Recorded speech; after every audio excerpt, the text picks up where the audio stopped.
ప్రభంజనం, ఉద్యోగాల ప్రభంజనం. 90% ప్లేస్మెంట్స్ తో ఆదిత్య డిగ్రీ విద్యార్థుల ఉద్యోగాల ప్రభంజనం. సాటి లేదు, పోటీ లేదు, తిరుగే లేదు. 2025-2026 విద్యా సంవత్సరంలో 16,210 కార్పొరేట్ ఉద్యోగాలు. అత్యంత ప్రతిష్టాత్మకమైన డెలాయిట్ కంపెనీలు 163 మంది ఆదిత్య డిగ్రీ విద్యార్థులకు ఉద్యోగాలు. డిగ్రీ కోర్స్ మొదటి రోజు నుంచే క్యాంపస్ రిక్రూట్మెంట్ ట్రైనింగ్ ఇచ్చే ఏకైక విద్యా సంస్థ ఆదిత్య.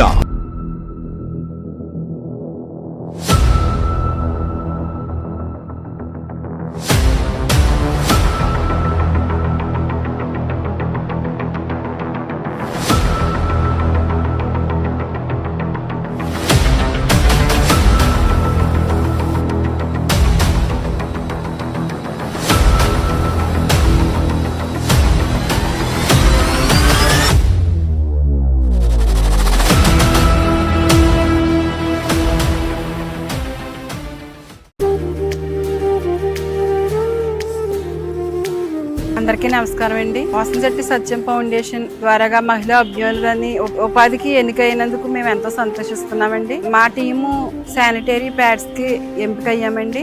మరి ఇలాంటి మహిళలకి ఇలాంటి ఉపాధి కల్పించినటువంటి శ్రీ వాసంశెట్టి సుభాష్ గారికి మేము ఎన్నో ధన్యవాదాలు తెలియజేస్తున్నామండి. మహిళలు ఆర్థికంగా ఇబ్బంది పడేటువంటి కుటుంబాల్లోని మహిళలు గృహిణులుగా అలాగే ఇంట్లో మగ్గిపోతున్నారండి. అలాంటి మహిళలందరినీ గుర్తించి ఈ నియోజకవర్గం మొత్తం మీద అందరికీ కూడా ఇలాంటి ఉపాధి అవకాశాలు కల్పిస్తున్నందుకు ఆయన్ని ఎంతగానో మేము అభినందిస్తున్నామండి. వినండి.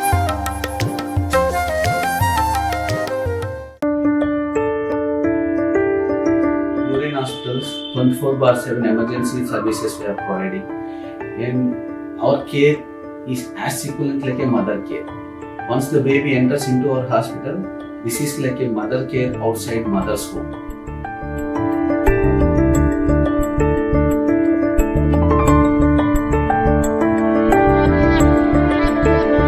24 గంటలు మేము మీకోసం వెయిట్ చేస్తూనే ఉంటాం.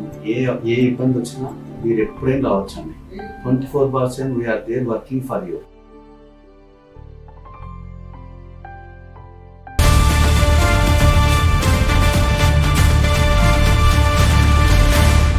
Welcome to CNU news. ముందుగా హెడ్లైన్స్ చూద్దాం.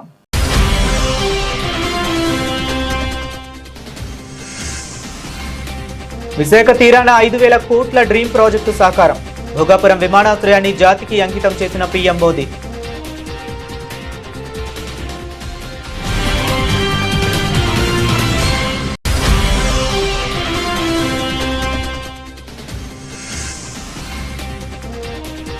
రెండో రోజు తుని నియోజకవర్గంలో మంత్రి నిమ్మల రామానాయుడు పర్యటన. నిర్మాణంలో ఉన్న వంతెనల పనుల పరిశీలన.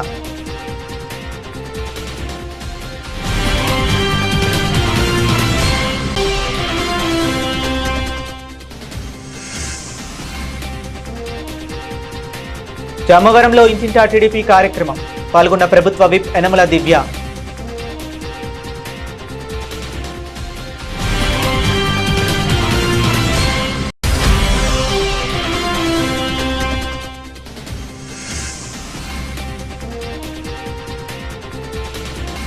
కాకినాడలో గ్యాస్ లీకేజ్ కలకలం. భాగ్యనగర్లో అప్రమత్తమైన అధికారులు.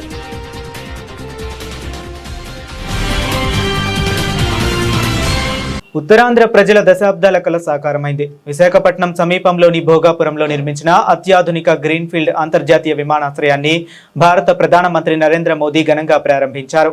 ఈ చారిత్రక వేడుకలో ఆంధ్రప్రదేశ్ ముఖ్యమంత్రి నారా చంద్రబాబు నాయుడు, ఉప ముఖ్యమంత్రి పవన్ కళ్యాణ్ తో పాటు పలువురు కేంద్ర మంత్రులు, రాష్ట్ర మంత్రులు, ప్రజా ప్రతినిధులు, ఉన్నతాధికారులు పాల్గొన్నారు. విమానాశ్రయ ప్రారంభోత్సవం ఉత్తరాంధ్ర చరిత్రలో ఒక మైలురాయిగా నిలిచింది.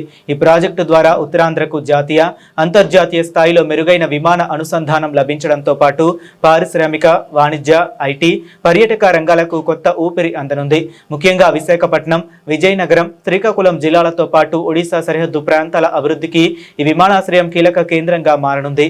ప్రారంభోత్సవ సభకు ఉత్తరాంధ్ర నలుమూలల నుంచి లక్షలాది మంది ప్రజలు తరలివచ్చారు. వేలాది బస్సులు, ఇతర వాహనాల్లో ప్రజలు సభా ప్రాంగణానికి చేరుకుని కార్యక్రమాన్ని విజయవంతం చేశారు. మధ్య మధ్యలో చిరుజల్లులు కురిసినా ప్రజల్లో ఉత్సాహం ఏమాత్రం తగ్గలేదు. సభా ప్రాంగణం జనసంద్రంగా మారి అభివృద్ధిపై ప్రజల ఆకాంక్షను ప్రతిబింబించింది. ఈ వేడుకల ఉత్తరాంధ్ర గిరిజన సంస్కృతి విశేష ఆకర్షణగా నిలిచింది.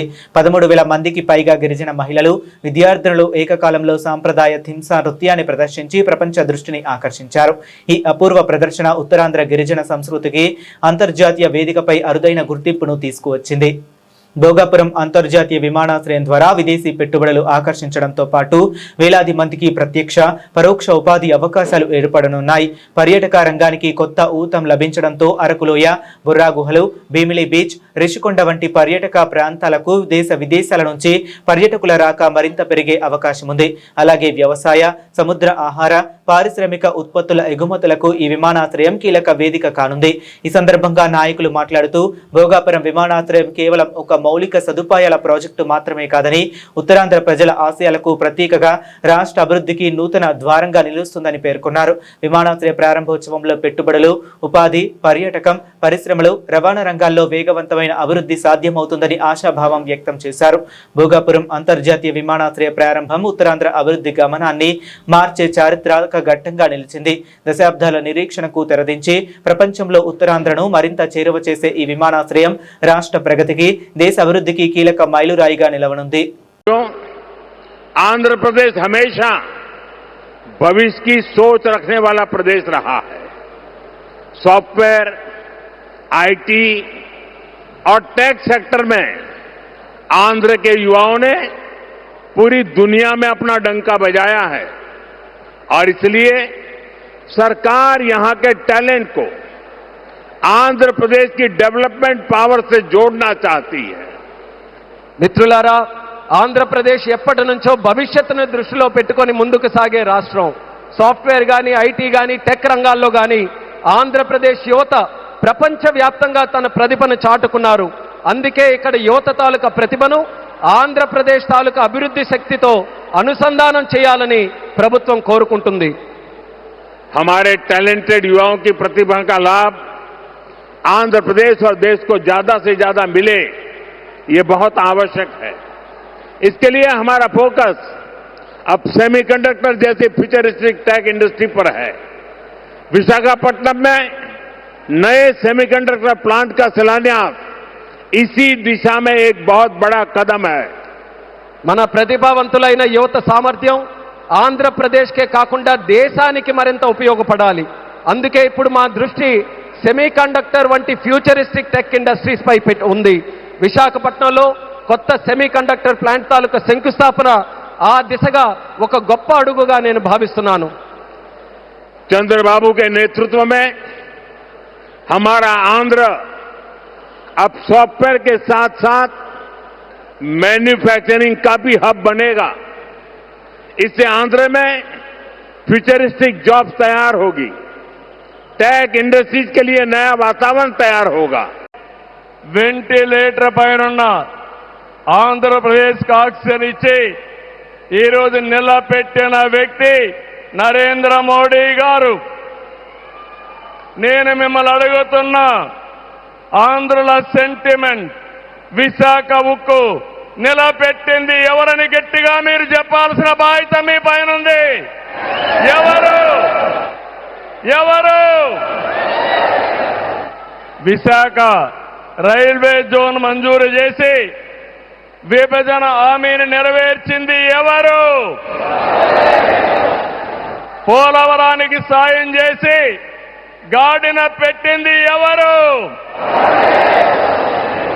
రాజధానికి నిధులిచ్చి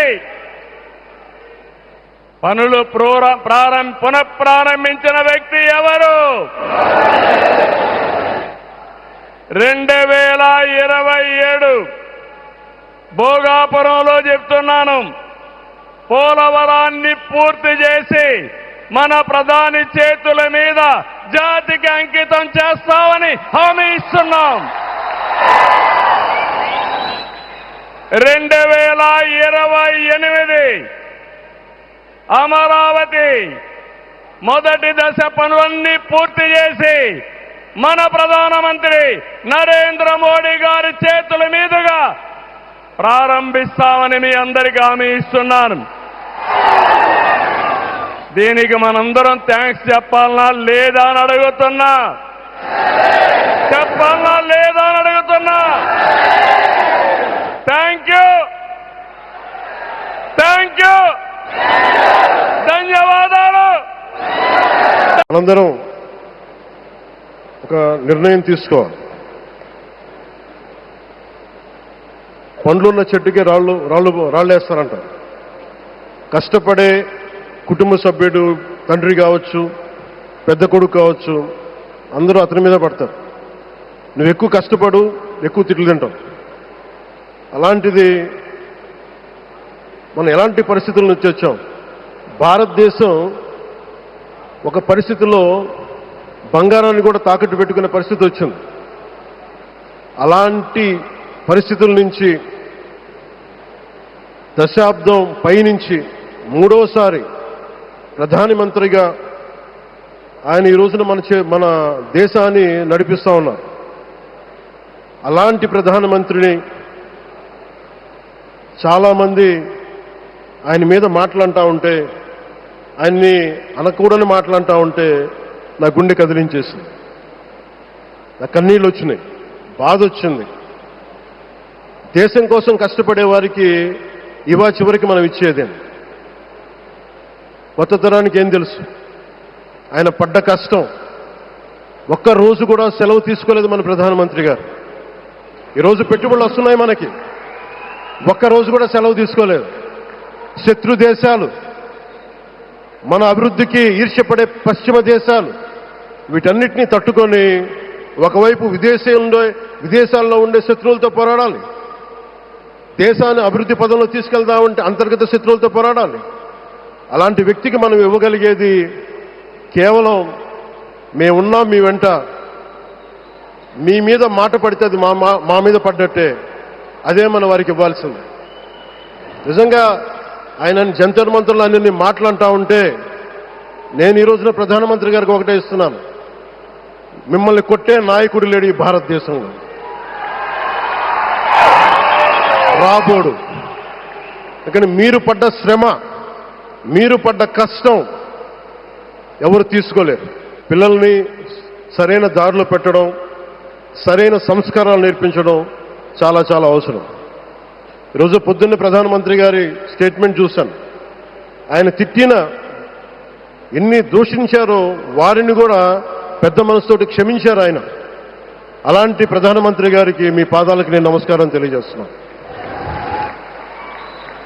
నిజంగా మీ ఉన్నతి, మీ ఔన్నత్యం ఈరోజు చాలా చాలా స్ఫూర్తిదాయకం.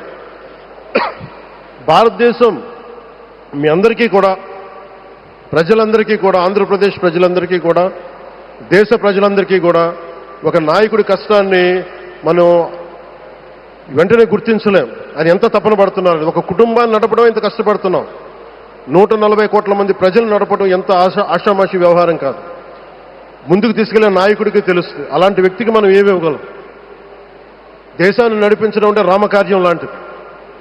హనుమంతుడు లంకకు లంఘించినప్పుడు అనేక అవంతరాలు వచ్చినాయి, అనేక అడ్డంకులు వచ్చినాయి. రామకార్యం చాలా గొప్పది. అలాగే ఈరోజు ప్రధానమంత్రి గారు దేశాన్ని ముందుకు నడిపించేది బృహత్కార్యం, చాలా మహాకార్యం అది. అలాంటి వ్యక్తికి మనం ఇవ్వగలిగేది, హనుమంతుడికి మనం ఏమి ఇవ్వగలం? నువ్వెంత గొప్పగా లంఘించావు, ఎంత కష్టపడ్డావు. ఏ దేవతకైనా ఇవ్వాల్సిన స్తుతే. వాళ్ళు మన నుంచి ఏమి కోరుకోరు. ఒక తల్లిదండ్రులకి మనం ఏం కోరుకోరు, అమ్మ నువ్వు మా కోసం కష్టపడ్డావు, నాన్న నువ్వు మా కోసం కష్టపడ్డావు అని.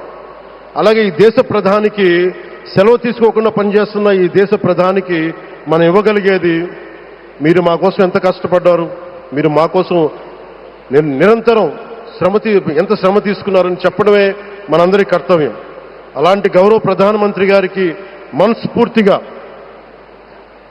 మీరు అనుకున్నంత కాలం అధికారం మీరు వద్దంటే వదలాలి, కానీ అధికారం మీ చేతుల్లోనే ఉంటుంది. దానికి మేమందరం నిరంతర కృషి చేస్తామని తెలియజేసుకుంటూ, భారతమాత ముద్దుబిడ్డ మన ప్రధానమంత్రి నరేంద్ర మోదీ గారికి ధన్యవాదాలు తెలుపుకుంటూ, ఒక్కసారి ఆయనకి ఇవ్వగలిగేది భారత్ మాతకి జేజేలు చెప్పుకుంటూ సెలవు తీసుకున్నాను. రాష్ట్ర జలవనరుల శాఖ మంత్రి డాక్టర్ నిమ్మల రామానాయుడు కాకినాడ జిల్లా 2వ రోజు పర్యటనలో భాగంగా తుని నియోజకవర్గంలో తొండంగి మండలం బెండపూడి, శంఖవరం మండల ఆరెంపూడి సమీపంలోని జాతీయ రహదారి క్రాసింగ్ల వద్ద నిర్మాణంలో ఉన్న వంతెనల పనులను పరిశీలించారు. అనంతరం జగ్గంపేట ఎమ్మెల్యే, టీడీపీ పాలక మండలి సభ్యుడు జ్యోతుల నెహ్రూ, పత్తిపాడు ఎమ్మెల్యే వరపుల సత్యప్రభతో కలిసి అధికారులతో సమీక్ష నిర్వహించారు. ఈ సందర్భంగా మంత్రి మాట్లాడుతూ ఉత్తరాంధ్ర దశాబ్దాల కళ అయిన పోలవరం ఎడమ కాలువ పనులను వేగంగా పూర్తి చేస్తున్నామని తెలిపారు. ఆగస్టు నెలలోనే ఎడమ కాలువ తొలి దశ పనులను పూర్తి చేసి ఉత్తరాంధ్రకు గోదావరి జలాలను విడుదల చేయటమే లక్ష్యమని చెప్పారు. ఈ పనుల కోసం 1800 కోట్లు కేటాయించామని వెల్లడించారు. పోలవరం ప్రాజెక్టు పనులు వరదల మధ్య కాడ నిరంతరంగా కొనసాగుతున్నాయని, డయాఫ్రామ్ వాల్ నిర్మాణాన్ని పూర్తి చేశామని, ప్రధాన డ్యాం పనులు కూడా వేగంగా సాగుతున్నాయని పేర్కొన్నారు. 5 జాతీయ రహదారుల వద్ద బ్రిడ్జిలు, సర్వీస్ రోడ్లు, ఆక్విడక్ట్లు వంటి క్లిష్టమైన నిర్మాణాలను పూర్తి చేసేందుకు ప్రత్యేక చర్యలు తీసుకుంటున్నామని తెలిపారు. ప్రభుత్వం మారకుండా కంటిన్యూ చేయండి. 2020-2021 కల్లా పోలవరం పూర్తయి ఆ పోలవరంలో ఉన్నటువంటి గోదావరి వరద జలాలు ఇటు ఉత్తరాంధ్రకు అటు రాయలసీమకు ప్రవహించుండేవి. దురదృష్టం ఒక్క ఛాన్స్ అంటూ ప్రభుత్వం మారింది. పోలవరం విధ్వంసమైంది. డయాఫ్రమాలు ధ్వంసమైనటువంటి పరిస్థితి. అటు ధ్వంసం మధ్య ఆ రోజు మీరందరూ కూడా చూశారు. ఆ రోజు ముఖ్యమంత్రి గారు ఆ రోజునటువంటి ఇరిగేషన్ శాఖ మంత్రులు చెప్పారు, పోలవరం ఎప్పటికీ పూర్తవుతుందో చెప్పలేము, పోలవరాన్ని భవిష్యత్తులో చూస్తామనేటువంటి నమ్మకం లేదని ఆ రోజు ముఖ్యమంత్రులు, ఇరిగేషన్ మంత్రులు సాక్షాత్తు అసెంబ్లీలో చెప్పి పోలవరాన్ని ప్రశ్నార్థకం చేసినటువంటి పరిస్థితి గత ప్రభుత్వంలో మనందరం కూడా చూసాం. అటువంటి ప్రశ్నార్థకమైనటువంటి పోలవరం ప్రాజెక్టుని 2024లో కూటమి ప్రభుత్వ అధికారంలోకి వచ్చిన తర్వాత చంద్రబాబు నాయుడు గారు మొదటి పర్యటన పోలవరంతో పెట్టుకుని ఆ రోజు రేపు 2027 కల్లా పోలవరం పూర్తి చేస్తారని ఏదైతే ఒక లక్ష్యాన్ని పెట్టారో ఆ లక్ష్యాన్ని అనుగుణంగా ఈరోజు పోలవరం ప్రాజెక్టు పనులు పరిగెడుతూ పనిచేస్తూ ఉన్నాం. వరద సమయంలో కానీ వర్షాకాలంలో సైతం పనులు ఆగకుండా ఈవేళ పోలవరం ప్రాజెక్టు పనులు పూర్తవుతున్నాయి. కాబట్టి గత ప్రభుత్వంలో ధ్వంసమైనటువంటి డయాఫ్రామ్ వాల్ని మళ్ళీ మొన్ననే 2026 మార్చి 2వ తేదీ కల్లా ఆ యొక్క డయాఫ్రామ్ వాల్ పూర్తి చేశాం. ఏదైతే మెయిన్ డ్యామ్ పోలవరానికి అత్యంత కీలకమైనటువంటి ఎర్త్కమ్ rock fill dam, ECRF main dam ఏదైతే ఉందో ఆ మెయిన్ డ్యామ్ పనులు కూడా మరి గ్యాప్ 1 కానీ గ్యాప్ 2 కానీ యావరేజ్ని మరి 41-31% ఈరోజు కంప్లీట్ చేసి 27 కల్లా పూర్తి చేసేటువంటి లక్ష్యాన్ని అందుకునేటువంటి విధంగా పోలవరం ప్రాజెక్టులు పనులు పూర్తవుతూ ఉన్నాయి. ఈ పోలవరం పూర్తయ్యే లోపుగా ఉత్తరాంధ్ర ప్రాంతానికి ఆ గోదావరి జలాలను తీసుకెళ్ళాలి. ఆ పురుషోత్తపట్నం పుష్కరాకు సంబంధించిన ఎత్తిపోతలను ఉపయోగించుకుని పోలవరం పూర్తయ్యే లోపుగానే మనం నీళ్లు తీసుకెళ్ళాలి. ఉత్తరాంధ్ర ప్రజల రుణం తీర్చుకోవాలి. ఉత్తరాంధ్రలో పెద్ద ఎత్తున వస్తున్నటువంటి పెట్టుబడులు పారిశ్రామికవేత్తలకి పారిశ్రామిక అవసరాలు తీర్చాలి. స్టీల్ ప్లాంట్ అవసరాలు తీర్చాలి. విశాఖపట్నం డ్రింకింగ్ వాటర్ తీర్చాలి అనేటువంటి ఆలోచనతో చంద్రబాబు నాయుడు గారు పోలవరం లెఫ్ట్ మెయిన్ కింద గత 5 సంవత్సరాల వైఎస్ఆర్సీపీ గొడ్డల పార్టీ పాలనలో మీరందరూ కూడా ఇక్కడ స్థానికంగా ఉండేటువంటి విలేకరులు, ఈ జిల్లాలో సుదీర్ఘకాలంగా పనిచేస్తున్నటువంటి విలేకరులు, మీడియా మీరందరూ ఉన్నారు. ఆ రోజు 1924 5 సంవత్సరాల్లో ఎక్కడైనా సరే ఈ లెఫ్ట్ మెయిన్ కెనాల్లో ఎక్కడైనా ఒక తట్ట మట్టి పని చేయడం కానీ, ఒక అరబస్తా సిమెంట్ పని చేయడం కానీ, ఎక్కడైనా ఒక రూపాయి ఖర్చు పెట్టడం కానీ మీరు ఎప్పుడైనా ఎక్కడైనా 5 సంవత్సరాల్లో చూసారా అని చెప్పి మిమ్మల్ని అడుగుతూ ఉన్నా. కాకినాడ జిల్లా తుని మండలం చామవరంలో శనివారం నిర్వహించిన ఇంటింటా తెలుగుదేశం పార్టీ కార్యక్రమానికి ప్రభుత్వ విప్, తుని ఎమ్మెల్యే యనమల దివ్య ముఖ్య అతిథిగా హాజరయ్యారు. మండల టీడీపీ అధ్యక్షుడు చింతంనేడి అబ్బాయి అధ్యక్షతన జరిగిన ఈ కార్యక్రమంలో సీనియర్ నాయకుడు యనమల రాజేష్ తో కలిసి ఆమె ఇంటింటికి వెళ్లి కూటమి ప్రభుత్వం 2 ఏళ్లలో అమలు చేసిన అభివృద్ధి సంక్షేమ కార్యక్రమాలను ప్రజలకు వివరించారు. ఈ సందర్భంగా యనమల దివ్య మాట్లాడుతూ రాజకీయాలకు అతీతంగా అన్ని గ్రామాలకు సమాన ప్రాధాన్యం ఇస్తూ అభివృద్ధి పనులు చేపడుతున్నామని తెలిపారు. గ్రామ అభివృద్ధికి కేటాయించిన నిధులు, చేపట్టిన పనులను వివరిస్తూ ప్రజల సమస్యలను అడిగి తెలుసుకున్నారు.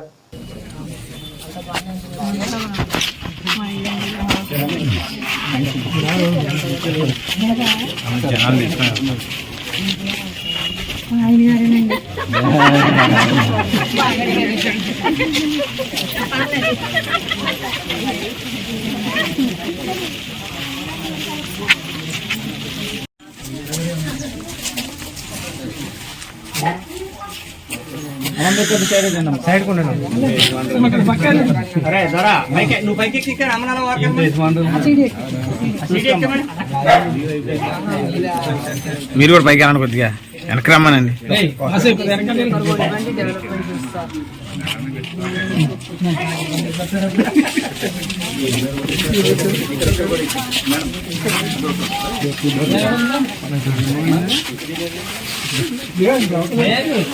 ఎల్నినో ప్రభావంతో ఏర్పడిన వర్షాభావ పరిస్థితుల నేపథ్యంలో ఏలేరు ఆయకట్టుకు సాగునీటి కొరతతో ఇబ్బందులు ఎదుర్కొంటున్న రైతులకు ఊరట లభించింది.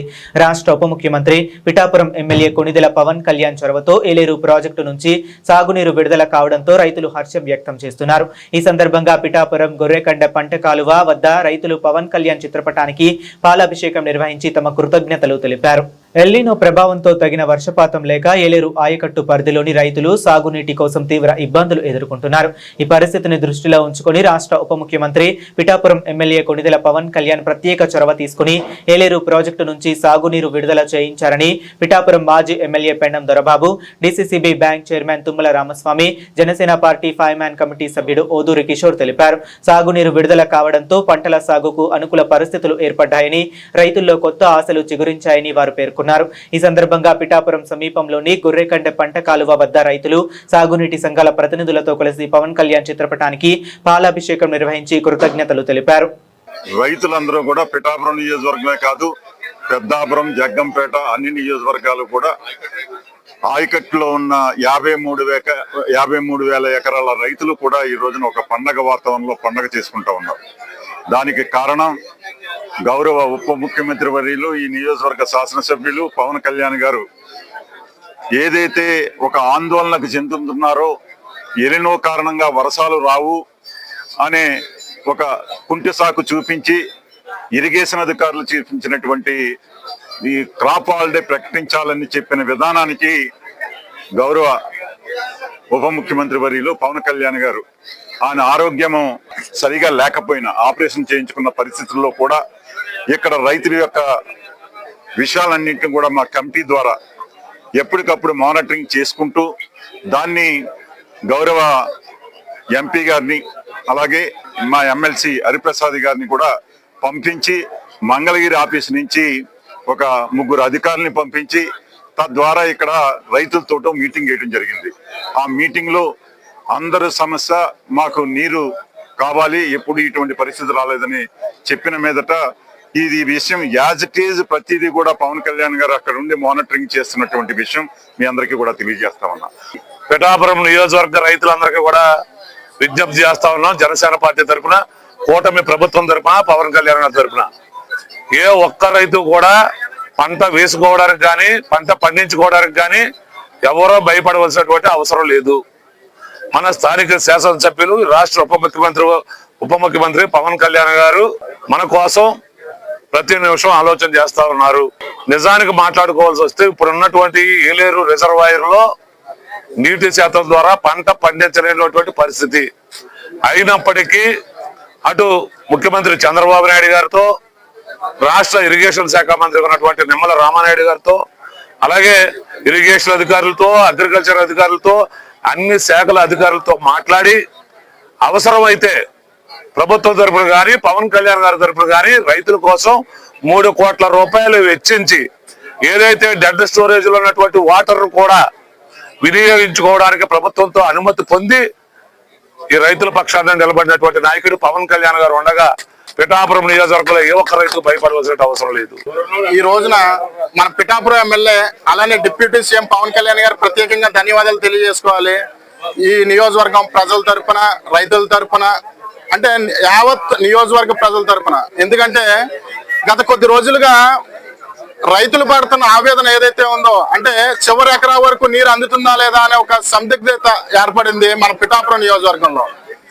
ఆ సందిగ్ధత ఏదైతే ఉందో అది పవన్ కళ్యాణ్ గారి దృష్టికి వెళ్ళిన వెంటనే మరుక్షణం ఇది నా నియోజకవర్గం, ఈ స్పెషల్ కోటా ఇవ్వాలి నా నియోజకవర్గాన్ని కాకుండా కాకినాడ జిల్లాలో ముఖ్యంగా 3 నియోజకవర్గాలు, ప్రధాన నియోజకవర్గాలు ఏవైతే ఉన్నాయో, రైతు ఆధారిత ప్రాంతాలు ఏవైతే ఉన్నాయో, పెద్దాపురం గాని, జగ్గంపేట గాని, పిఠాపురం గాని, ఇవన్నిటికీ కూడా చివరి ఆయకట్టు వరకు కూడా, చివరి ఎకరా వరకు కూడా ఎట్టి పరిస్థితుల్లోని సరే ప్రతి ఎకరాకి కూడా నీరు అందించాలనే ఉద్దేశంతో పవన్ కళ్యాణ్ గారు అధికారులకి అలానే కలెక్టర్ గారికి ఆదేశాలు జారీ చేయడం జరిగింది.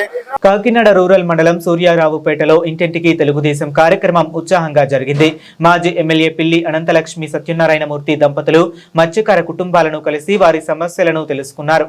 కూటమి ప్రభుత్వం 2 ఏళ్లలో అమలు చేసిన సంక్షేమ అభివృద్ధి కార్యక్రమాలను ప్రజలకు వివరించిన నాయకులు సూపర్ 6 హామీలు, మహిళలకు ఉచిత బస్సు ప్రయాణం, తల్లికి వందనం, అన్నదాత సుఖీభవ, యువత ఉపాధి, విద్యార్థుల ప్రోత్సాహక పథకాలపై అవగాహన కల్పించారు. అలాగే అమరావతి, పోలవరం, భోగాపురం విమానాశ్రయం, పరిశ్రమల ఏర్పాటు వంటి రాష్ట్ర అభివృద్ధి కార్యక్రమాలను వివరించారు.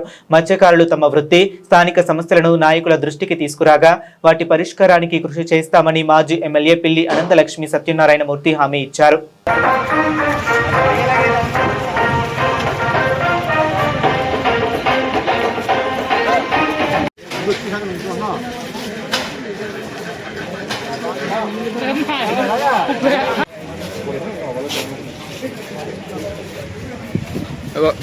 అందరికీ నమస్కారం. కూటమి ప్రభుత్వం 2 సంవత్సరాల విజయోత్సవ కార్యక్రమాలు అంటే ఇంటింటికి తెలుగుదేశం అన్న కార్యక్రమం ఇవాళ 4వ రోజు. మత్స్యకారుల నిలయమైన సూర్యారావుపేట గ్రామంలో ఇవాళ కార్యక్రమం జరుగుతూ ఉంది. మరి ఇప్పటి వరకు ప్రభుత్వం ఏ విధమైన సంక్షేమ అభివృద్ధి కార్యక్రమాలు ఈ మత్స్యకార కుటుంబాలకి కలగజేశారో అవన్నీ కూడా పాంప్లెట్ రూపంగా వాళ్ళకి ఇస్తూ వాళ్ళకున్న చిన్న చిన్న ఇబ్బందులు ఏమైనా ఉంటే మేము నోట్ చేసుకుని త్వరలోనే వాళ్ళ పరిష్కారం చేసే దిశగా వెళ్తూ ఉన్నాం. అందులో భాగంగా మరి మత్స్యకారులకి ఇక్కడ డీజిల్ విషయంలో అయితే ఏముంది, వేట విషయంలో అయితేనేమి మరి గత ప్రభుత్వం కన్నా ఎక్కువ కాంపెన్సేషన్ ఇచ్చిన వాళ్ళందరూ కూడా హ్యాపీగా ఉన్నారు. అయినా ఈ మత్స్యకారులు ఇటీవల కూడా మరి స్థానిక ఎమ్మెల్యే గారు నానాజీ అనంతకృష్ణ గారి చేతుల మీదుగా కూడా కొన్ని వలలు కొన్ని రకాల ఇంప్లిమెంట్లు కూడా ఇవ్వటం జరిగింది. రాబో కాలంలో దీనికి సంబంధించిన మంత్రివర్యులు అచ్చెన్నాయుడు గారి దృష్టికి కూడా కొన్ని సమస్యలు చెప్పారు. వీటినన్నింటినీ కూడా తీసుకెళ్ళి మత్స్యకారులకి ఏ విధంగా న్యాయం చేయాలో ఆ విధంగా న్యాయం చేస్తాం. అలాగే మరి ఇప్పుడు హౌసింగ్ కానీ పెన్షన్లు కానీ చాలామంది అడుగుతున్నారు. ఇది అడిగిన దానికి త్వరలోనే పెన్షన్లో హౌసింగ్ కూడా శాంక్షన్ వస్తుంది. అమ్మా ఈ ప్రభుత్వం ఇప్పటి వరకు కూడా 2 సంవత్సరాల్లో కొన్ని అభివృద్ధి సంక్షేమ కార్యక్రమాలు చేసాం. ఈ రాబో 3 సంవత్సరాల్లో ఈ సంవత్సరంలో కొన్ని మళ్ళీ తదుపరి కొన్ని చేసి ఏదైతే వాగ్దానం తెలుగుదేశం పార్టీ కూటమి సభ్యులు ఒక పక్క బీజేపీ ఒక పక్క జనసేన తెలుగుదేశం హామీ ఇచ్చారో హామీలన్నీ నెరవేర్చి మళ్ళీ 2029లో మీ దగ్గర కోర్టుకు వస్తామని చెప్పి అందరికీ కూడా ముఖ్యనేత స్థాయిలతో నమస్కరించి కోరుతా ఉన్నాం.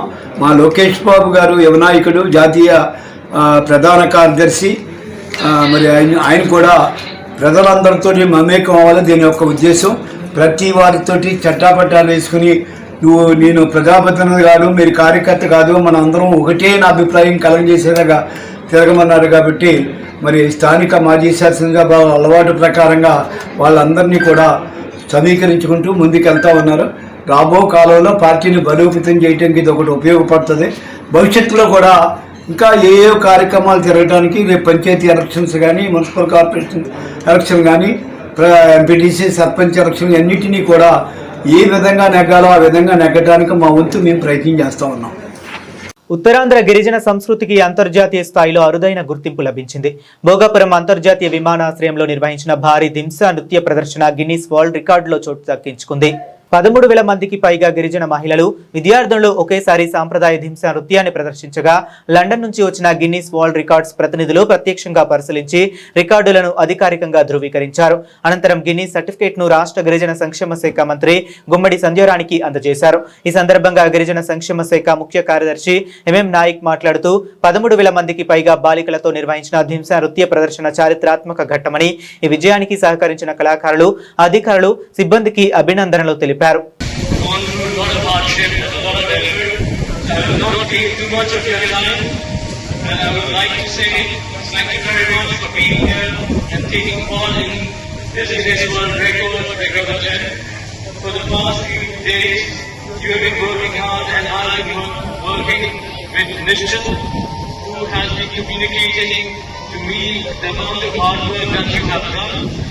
And right now, I would like to present this certificate. If you could please give a round, big sound of applause. Thank you.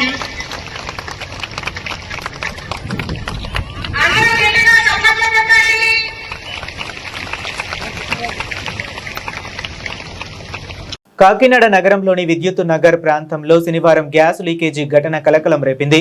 భూగర్భ గ్యాస్ పైప్ లైన్ నుంచి గ్యాస్ లీక్ అవుతుండటంతో పొగలు, ఆవిరి వంటి రూపంలో పైకి ఎగిసిపడడం స్థానికులను, వాహనదారులను భయాందోళనకు గురిచేసింది. ఘటన జరిగిన ప్రాంతంలో ప్రయాణిస్తున్న వాహనదారులు ఒక్కసారిగా గ్యాస్ వెలువడుతున్న దృశ్యాన్ని గమనించి అప్రమత్తమయ్యారు. దీంతో కొంతసేపు ఆ మార్గంలో రాకపోకలు మందగించగా స్థానికులు కూడా భయంతో అక్కడి నుంచి దూరంగా వెళ్లిపోయారు. సమాచారం అందుకున్న సంబంధిత శాఖల అధికారులు, గ్యాస్ సంస్థ సిబ్బంది వెంటనే ఘటనా స్థలికి చేరుకుని పరిస్థితిని అదుపులోకి తీసుకురావడానికి చర్యలు చేపట్టారు. గ్యాస్ సరఫరాను నిలిపివేసి లీకేజీకి గల కారణాలను గుర్తించే పనిలో నిమగ్నమయ్యారు. ఈ ఘటన చోటు చేసుకున్న ప్రాంతానికి సమీపంలోనే కాకినాడ ఎంపీ తంగెళ్ల ఉదయ శ్రీనివాస్ నివాసం ఉండడంతో భద్రతా పరంగా అధికారులు మరింత అప్రమత్తమయ్యారు. ఎలాంటి అవాంఛనీయ ఘటనలు జరగకుండా పోలీసులు సిబ్బంది ప్రజలను ఘటనా స్థలికి దూరంగా ఉండాలని సూచించారు. గ్యాస్ లీకేజీ గల ఖచ్చితమైన కారణాలు ఇంకా తెలియరాలేదు. అధికారులు పూర్తి స్థాయిలో విచారణ చేపట్టి పరిస్థితిని పర్యవేక్షిస్తున్నారు. పంట కాలువలపై గండ్లు పూడ్చే కార్యక్రమాన్ని గత సంవత్సరం క్రితం చేయడం జరిగిందని, దాని నిమిత్తం సుమారు ₹1 కోటి ప్రభుత్వం ద్వారా తనకు బిల్లులు రావాలని, నేటి వరకు ఆ బిల్లును చెల్లించలేదని, తనకు అనేక ఆర్థిక ఇబ్బందులు ఉన్నాయని తన గోడును రాష్ట్ర ఉప ముఖ్యమంత్రి పిఠాపురం ఎమ్మెల్యే కొణిదెల పవన్ కళ్యాణ్ పట్టించుకుని తనకు న్యాయం చేయాలని పిఠాపురం పట్టణానికి చెందిన జనసేన పార్టీ నాయకుడు కాంట్రాక్టర్ సురవరపు సత్యరాజు వేడుకుంటున్నారు. పిఠాపురం మీడియాతో మాట్లాడిన సురవరపు సత్యరాజు తన యొక్క ఆవేదనను మీడియాకు చెప్పుకున్నారు. నేను పిఠాపురం టౌన్ లోని జనసేన కార్యకర్తను. పవన్ కళ్యాణ్ గారి ఎలక్షన్ లో అనేక ఆర్థిక ఇబ్బందులు ఉన్న నేను సుమారు గ్లాసులు 20,000 గ్లాసులతో పాటు 1,00,000 పాంప్లెట్లు, కూర్చుని బలలో 42 బలలో నా శక్తికి సరిపడా నేను చేశాను. కానీ పార్టీ నాకేం చేయలేకపోయింది. ఇప్పటికీ ఈ రోజుకి ఏంటంటే నేను బిక్కులు పవన్ కళ్యాణ్ గారిని, మా డిప్యూటీ సీఎం గారిని ఏం కోరుకుంటున్నానంటే, నేను నవంబర్ నెలలో తుఫాన్ వచ్చింది. అక్టోబర్ నవంబర్ నెలలో 2025 ఈ రోజుకి 20 నెలలు అయింది. ఈ యొక్క వర్కులు సీనియర్ గ్రాంట్ అని, సీనియర్ అంటే సైక్లోన్ డ్యామేజ్ రిపేర్ గ్రాంట్ అని నా చేత ఈఈ గారు, ఏఈ గారు, కలెక్టర్ గారు అప్పుడు షాన్మోహన్ గారు టెండర్ పిలిచింది. మర్రెడ్డి గారు ఎంపీగా మర్రెడ్డి గారిని చాలా ప్రాధాన్యపడ్డారు. టెండర్ పిలకుండా చూడండి అంటే నా చేతిలో లేదు, టెండర్ పిలిచేస్తున్నారంటే మేము 25% లెస్ కేసి రాపత్తి ఈ పిడుందు రెగ్యులేటర్ దగ్గర పరిసర ప్రాంతాల్లో సుమారు 1 కోటి పైన నేను బ్రీచ్ ఈ గండ్లు కప్పెట్టడం జరిగింది. ఇవాళ మన పైమేట కమిటీ వాళ్ళు వచ్చిన ప్లేస్ లో కూడా గండి నేనే కప్పెట్టాను. దీని వాల్యూ వచ్చి 22 లక్షలు. రాపత్ రోడ్డు వాల్యూ వచ్చి 20 లక్షల పైన, 25 లక్షలు. ఇంకా నాగలాపిల్లి ఇవన్నీ నేను సుమారు ₹1 కోటి పైన చేశాను. 20 నెలలు అయింది. ఇదే సీనియర్ గ్రేడ్లోనే 15 రోజుల్లో నీకు బిల్లు ఇచ్చేస్తానని చెప్పి ఈఈ, ఏఈ, డిఈ నా దగ్గర ఉండి మట్టి బదులు గ్రావెల్ తోలించుకొని అర్జెంటుగా 15 రోజుల్లో నా చేత వర్క్ చేయించుకున్నారు. వీళ్ళు చేయించుకోవడంలో నేను బాధపడతలేదు. ఎందుకంటే నేను సాటి రైతునే, దాని దోరు జనసేన కార్యకర్తనే. నేను కరుడుగట్టు కార్యకర్తల్లో మామూలు కాదు నేను. అయితే ఇది జగరు గారు నా ప్రాంతంలో కూడా, జగ్గంపేట పరిసర ప్రాంతాల్లో కూడా బోల్డ్ గంటలు పడ్డాయి. కలెక్టర్ గారి దగ్గర కూర్చుని ఈ గారి ఇద్దరు కూర్చుని వాళ్ళ కార్యకర్తలకి మొత్తం బిల్లులు చేంజ్ చేసుకున్నారు. అదే జనవరి నెలలో నాకు జనవరి నెలలో ఇస్తానని, జనవరి పోయింది, మళ్ళీ జనవరి వస్తుంది అంటే 20 నెలలు అయింది. నేను చాలా ఆర్థిక ఇబ్బందుల్లో ఉన్నాను. రేపు మున్సిపల్ ఎలక్షన్లో కూడా నా సహాయం కావాలంటే ఈ జనసేనకి, ఎందుకంటే నేను చాలా ఆర్థికంగా వెనకబడి ఉన్నాను. ఈ పార్టీలో తిరిగి సుమారు ₹1 కోటి పైన బిల్లులు రావాలా. ఆ పవన్ కళ్యాణ్ గారు నా ఎంత దయించి నిమ్మల నారాయణ గారు చెప్పి అందరికీ ఇప్పించున్నారు బిల్లులు. నాకు ఇప్పించవలసిందిగా కోరి ప్రార్థిస్తున్నాను. ఎందుకంటే నా సాయి శక్తిలో రేపు మున్సిపాలిటీకి సేవలు కూడా నేను చేయగలను. 5 వార్డులు గెలిపించి తీసుకురాగలను కూడా నేను మిక్కిలి ప్రార్థిస్తున్నాను. నా అందు దయించి నాకు బిల్లు వచ్చి ఏర్పాటు చేయవలసిందిగా పవన్ కళ్యాణ్ గారిని కోరి ప్రార్థిస్తున్నాను. ఈ పైమేర కమిటీ వల్ల అయితే అవ్వదు. బిల్లుల మీద పిమ్మట మర్రెడ్డి గారికి చెప్పాను. మర్రెడ్డి గారిని ఆయన 70% అవగాహన చేసుకున్నాడు పాపం. ఏది ఇక్కడ ఎవరికి ఏం చేయాలని అంటే ధనవంతులే అయ్యారు కానీ ఈ చిన్న కారణలాగే ఎడుతున్నాను నేను. ఎవరిని నేను ప్రాధాయపడి మనిషిని కాదు, ఎవరిని దేహి అని అడుక్కుని స్వభావం కూడా కాదు. అలాగని కలెక్టర్ గారి దగ్గరికి వెళ్తే మర్రెడ్డి గారు చెప్పారు, చూడండి అతను మనం వద్దన్న టెండర్ వేసి 15 రోజుల్లో పని పూర్తి చేసేది చూడండి అంటే మర్రెడ్డి గారు చెప్పాను, తుమ్మలబాబు గారు చెప్పాను, కానీ ఎవరు పట్టించుకునే నాదులు లేడు. ప్రజల నుంచి అందే ప్రతి అర్జీని నిర్ణీత గడువులోపు ప్రజలకు సంతృప్తి కలిగించే విధంగా పరిష్కరించాలని జిల్లా కలెక్టర్ హరీంద్ర ప్రసాద్ అధికారులకు ఆదేశించారు. 1 month 1 village 4 visits కార్యక్రమంలో భాగంగా పిఠాపురం పాడ కార్యాలయంలో జిల్లా కలెక్టర్ హరీంద్ర ప్రసాద్ ప్రజల నుంచి వినతులు స్వీకరించారు. ప్రజల నుంచి 75 అర్జీలు అందాయి. ఇందులో ఎక్కువగా మున్సిపాలిటీ భూమి వివాదాలు, గతంలో జరిగిన రీసర్వేపై ఫిర్యాదులు, వినతులు వచ్చాయి. తనకు ఫ్యామిలీ సర్టిఫికేట్ ఇవ్వడానికి పిఠాపురం మండలం నవకండ్రవాడ కార్యదర్శి 5,000 రూపాయలు లంచం తీసుకున్నాడని ఒక మహిళ కలెక్టర్ కు ఫిర్యాదు చేశారు. అదేవిధంగా తమ బాబుకు ఆరోగ్యపరంగా ఇబ్బందులు ఉన్నాయని, వైద్య నిమిత్తం తమ కుటుంబాన్ని ఆదుకోవాలని పిఠాపురం మండలం బి పత్తిపాడు గ్రామానికి చెందిన వెలుగుల బుల్లిరాజు అనే వ్యక్తి కలెక్టర్ కు విన్నవించుకున్నారు.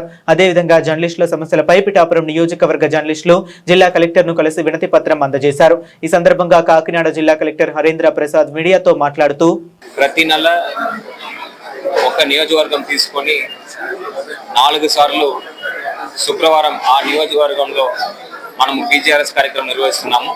దాంట్లో భాగంగా 4వ వారం పిఠాపురం నియోజకవర్గంలో పీజీఆర్ఎస్ కార్యక్రమం నిర్వహించడం జరిగింది. ఈ పీజీఆర్ఎస్ కార్యక్రమంలో గత నెల 4 వారాలు మొత్తం కలిపి 375 దరఖాస్తులు మనం స్వీకరించడం జరిగింది. ఈ పిటిషన్స్ అన్నీ కూడా పగడ్బందీగా పూర్తి స్థాయి విచారణ జరిపి ప్రజలకున్న సమస్యల్ని మనము రిజాల్వ్ చేయడానికి కృషి చేయడం జరుగుతుంది. ఈ వారం తీసుకుంటే దాదాపు 75 దరఖాస్తులు అర్జీలు మనకి రావడం జరిగింది. ఈ అర్జీలన్నీ కూడా ప్రధానంగా మున్సిపాలిటీ సంబంధించి, అదేవిధంగా భూ వివాదాలు, రీసర్వేలో గతంలో జరిగిన సమస్యల గురించి ఎక్కువగా రావడం జరిగింది.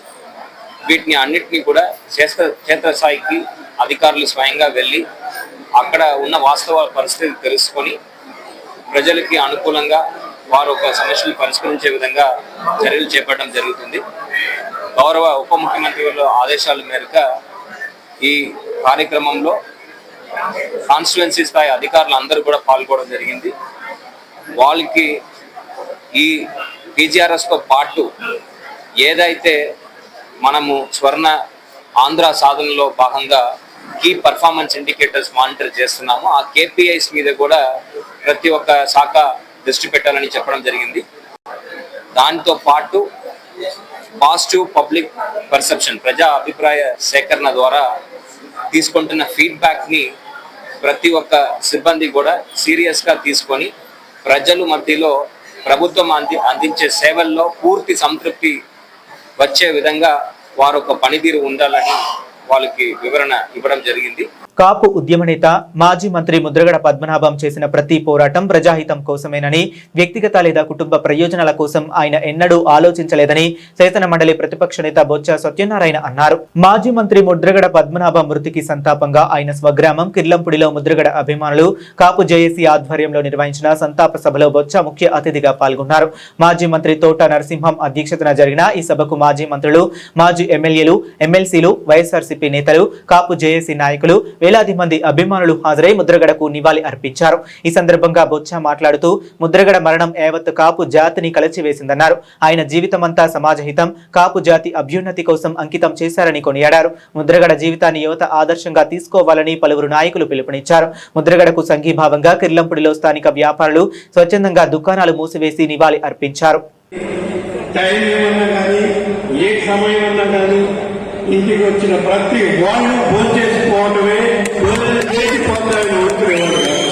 అట్లాంటి గొప్ప వ్యక్తి మా అందరి ప్రీతమ నాయకుడు, మా అందరి గుండెల్లో ఆయన ఉన్న ఒక మహానుభావుడు మన పద్మనాభం గారు. నాకు చెప్తున్నారు చాలా మంది మన రాజమండ్రి మీటింగ్ లో కూడా చూశాను. ఆ తర్వాత మీరు కాకినాడ మీటింగ్ లో మాట్లాడుకోవడం చూశాను. వారు పెద్దలతో చెప్పిన మాట్లాడుకోవడం చూశాను. వివిధ పక్షాల్లో వివిధ నాయకులు అందరూ కూడా వారిని స్మరించుకుంటూ వారు చేసిన కార్యక్రమాలు వారికి నా వరకు వ్యక్తిగతంగా వారితో నాకున్న పరిచయం ఏదైతే కాపు కులాల పోరాట సమితి ఆ సంఘర్షణలో వారు తీసుకున్న నిర్ణయాల పట్ల ఆ సంఘర్షణలోనే వారితో నాకున్న ఎక్కువ పరిచయం రాజకీయాల కంటే. ఆయన పార్లమెంట్ సభ్యులు, ఆయన మంత్రిగా ఎమ్మెల్యేగా చేశారు, మంత్రిగా చేశారు, పార్లమెంట్ సభ్యుడిగా చేశారు. ఆయన ఎన్నో కార్యక్రమాలు చేశారు. కానీ ఆ సంబంధం అన్నిటికంటే వారితో ఉన్న సంబంధం కాపు కులానికి ఏదైతే ఆయన తీసుకున్న పోరాటం, ఆయన తీసుకున్న సమస్య, ఆయన తీసుకున్న ఇష్యూ ఉందో దాని గురించి మాత్రమే ఆయనతో మాకున్న సంబంధం, అనుబంధం. ఇవాళ అవన్నీ తలుచుకుంటే ఒకసారి ఒళ్ళు జరుగుతుంది. నిజంగా ఈ కార్యక్రమాన్ని జరిగాయా? ఆయన మాట మీద 8,000 మంది 8 లక్షల మంది ఈ కార్యక్రమంలో మనం పాల్గొన్నామా? ఆ రోజు ఆలోచన చేశామా అని అనిపిస్తుంది. అయినా ఆయన ఒక శక్తి, ఆయన ఒక మానవ శక్తి ఆయన. కాబట్టి ఆటోమేటిక్ గా ఆయన చూస్తేనే ఆ కార్యక్రమాన్ని జరిగాయి.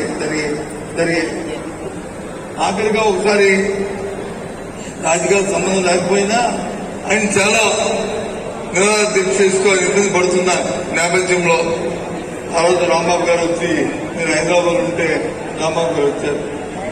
ఆయన నిరాహార దీక్ష చేస్తున్నారు. ఆయన వచ్చి ఆయన తాలూకా పరిస్థితి కృష్ణ పరిస్థితితో ఉంది. ఇవాళ ఉమ్మడి రాష్ట్రంలో మనం వచ్చి ఒక సమాజం పెట్టి ఆయన కాపాడుకోవాలి అని చెప్పి ఆయన చెప్పారు. ఆయన చెప్తే రాంబాబు గారు చెప్తే, అలాగే రాంబాబు గారు మరి ఎవరో అందరినీ పిలుద్దామంటే పిలుద్దాం. బులెటిన్ ముగించే ముందు మరొకసారి హెడ్లైన్స్ చూద్దాం.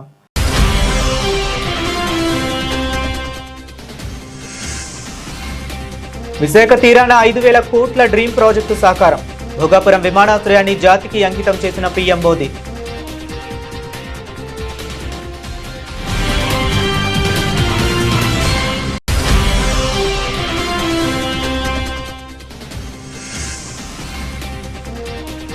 రెండో రోజు తుని నియోజకవర్గంలో మంత్రి నిమ్మల రామానాయుడు పర్యటన.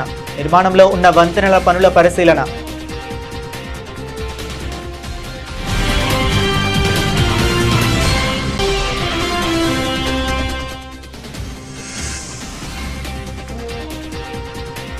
చామవరంలో ఇంటింటా టీడీపీ కార్యక్రమం. పాల్గొన్న ప్రభుత్వ విప్ యనమల దివ్య.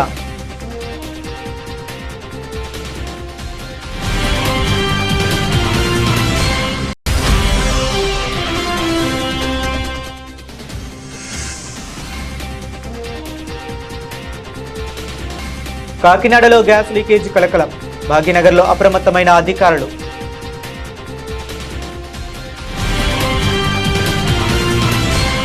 ఇవే ఇప్పటి వరకు ఉన్న అప్డేట్స్. మరిన్ని అప్డేట్స్ కోసం కీప్ వాచింగ్.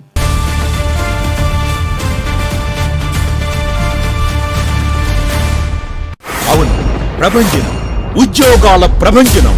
90% ప్లేస్మెంట్స్ తో ఆదిత్య డిగ్రీ విద్యార్థుల ఉద్యోగాల ప్రభంజనం. సాటి లేదు, పోటీ లేదు, తిరుగే లేదు. 2025-2026 విద్యా సంవత్సరంలో 16,210 కార్పొరేట్ ఉద్యోగాలు. అత్యంత ప్రతిష్టాత్మకమైన డెలాయిట్ కంపెనీలు 163 మంది ఆదిత్య డిగ్రీ విద్యార్థులకు ఉద్యోగాలు. డిగ్రీ కోర్స్ మొదటి రోజు నుంచే క్యాంపస్ రిక్రూట్మెంట్ ట్రైనింగ్ ఇచ్చే ఏకైక విద్యా సంస్థ Aditya.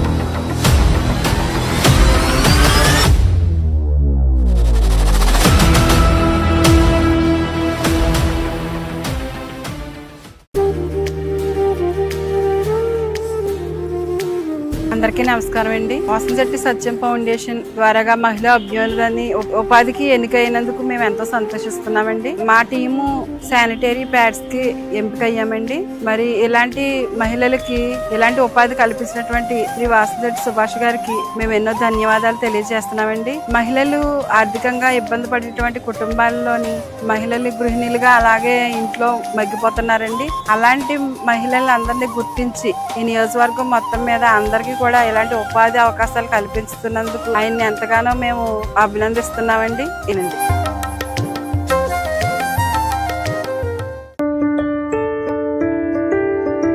Urine hospitals 24/7 emergency services we are providing, and our care is as equivalent like a mother care. Once the baby enters into our hospital, this is like a mother care outside mother's home.